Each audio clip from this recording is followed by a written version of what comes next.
Hey everyone, today we're going to take a look at how to simplify radicals, specifically in this situation, square roots.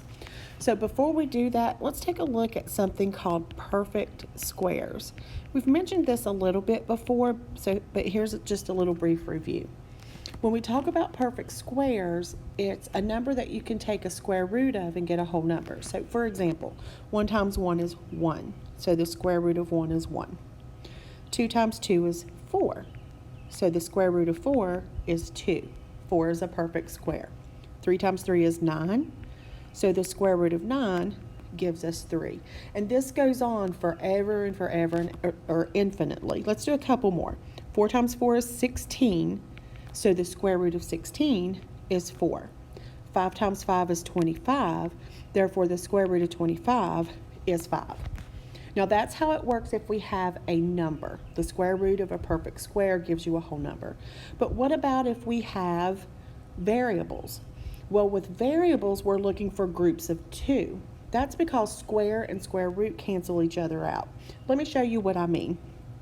So let's say I have, what is the square root of x to the 6th power? What I mean is how many x squareds are in there. I'm only going to expand this one. You don't have to do it every time. I just want you to see where we get our answer from. X to the 6th is really x squared times x squared times x squared. Well, how many x squareds do we have? We have 3. So our answer, square root of x to the 6th power, is x to the 3rd power. Let's practice a few more of these so you can see how I do that. What is the square root of x to the 10th?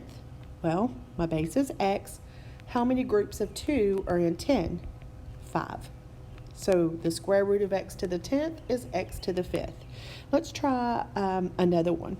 So let's add another letter. Let's say we have m to the 12th, n to the 6th, and we want to find the square root of that. So let's look at our m's.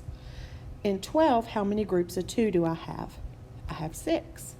Now let's look at our n's. What's the square root of n to the 6th power? Well, in 6, I have 3 groups of 2. So the square root of m to the 12th, n to the 6th is m to the 6th, n to the 3rd. Now let's put it all together. So let's find the square root of 49, x to the 14th power. So what's the square root of 49? 7, because 7 times 7 is 49. Now let's look at the x. How many groups of 2 can I get out of 14? 7.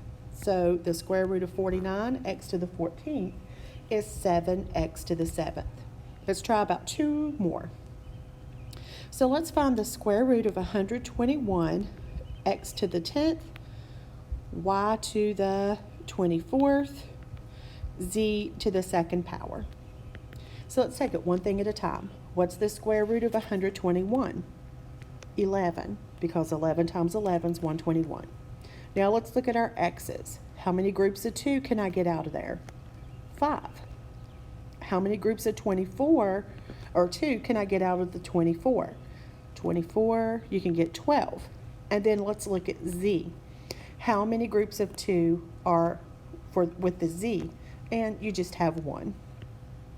So your simplified answer is 11x to the 5th, y to the 12th, z. Let me give you one more example to use in your practice. What if I do this? What is the negative square root of 64? Well, I know the square root of 64 is 8. All you have to do is slap that negative in front of it. Okay, let's try one with some variables. Let's find the negative square root of 144, x to the 8th, y to the 4th. So I know the square root of 144 is 12. X to the 8th, I get 4 groups of 2. Y to the 4th, I get 2 groups of 2. And then since there was a negative out there, I just slap that on my answer. Okay, so use these notes to help you with your practice. Talk to you all.